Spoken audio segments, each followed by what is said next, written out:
Hello friends, अस्सलाम वालेकुम and welcome to the knowledge world house. दोस्तों, एक वक्त था जब हर मोबाइल के अंदर एंग्री बर्ड गेम मौजूद होती थी।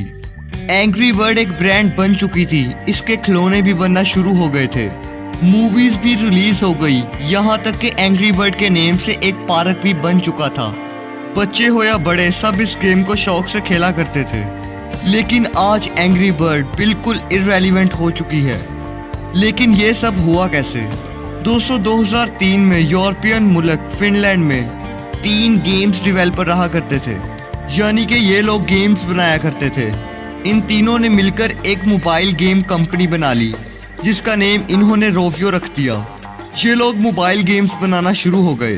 दोस्तों, ये वो दौर था जब स्मार्टफोन्स इतने आम नहीं हुआ करते थे और मोबाइल्स के लिए गेम बनाना इतना आसान नहीं हुआ करता था, और यही इनके साथ हुआ था।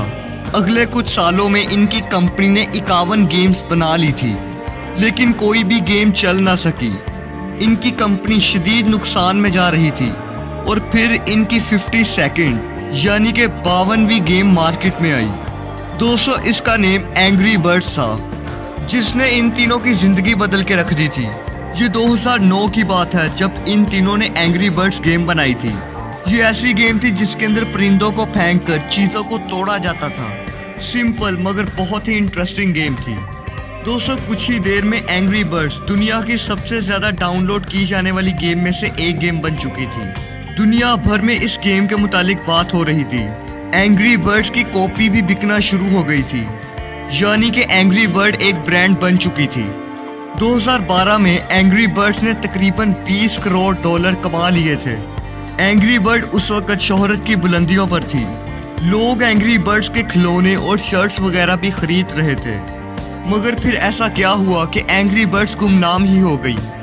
दोस्तों, 2014 से पहले सब कुछ ठीक जा रहा था। 2014 तक एंग्री बर्ड्स को 2 अरब दफ़ा डाउनलोड किया जा चुका था। एंग्री बर्ड्स की कई मुख्तलिफ गेम आ चुकी थी, लेकिन बाद में इस कंपनी का फोकस असल चीज़ से हटना शुरू हो गया था, यानी कि गेम से। ये लोग सिर्फ एंग्री बर्ड्स की चीज़ें बेचने में मशहूर हो गए ताकि ज़्यादा से ज़्यादा पैसे कमाए जा सकें। ये कंपनी एंग्री बर्ड्स की गेम पर तवज्जो नहीं दे रही थी, जैसा कि एंग्री बर्ड्स की एक गेम एंग्री बर्ड ट्रांसफार्मर और एंग्री बर्ड्स फाइट थी। ऐसी कई गेम्स फ्लॉप हो रही थी।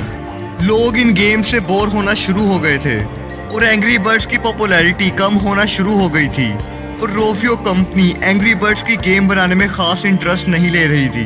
ये लोग बस ज़्यादा से ज़्यादा गेम्स मार्केट में ला रहे थे ताकि ये पैसे कमाते रहें, और यही से इनकी तबाही और डाउनफॉल शुरू हो गया।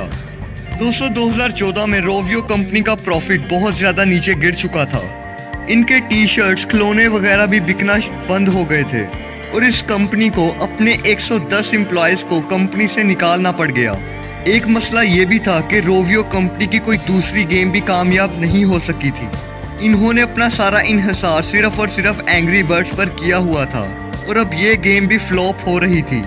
2015 में ये कंपनी बैंकक्रप्ट होने वाली थी, लेकिन फिर आया साल 2016 जब इस कंपनी को एक सहारा मिल गया, और ये सहारा एंग्री बर्ड्स की मूवी का था, जो कि काफ़ी हिट हो चुकी थी।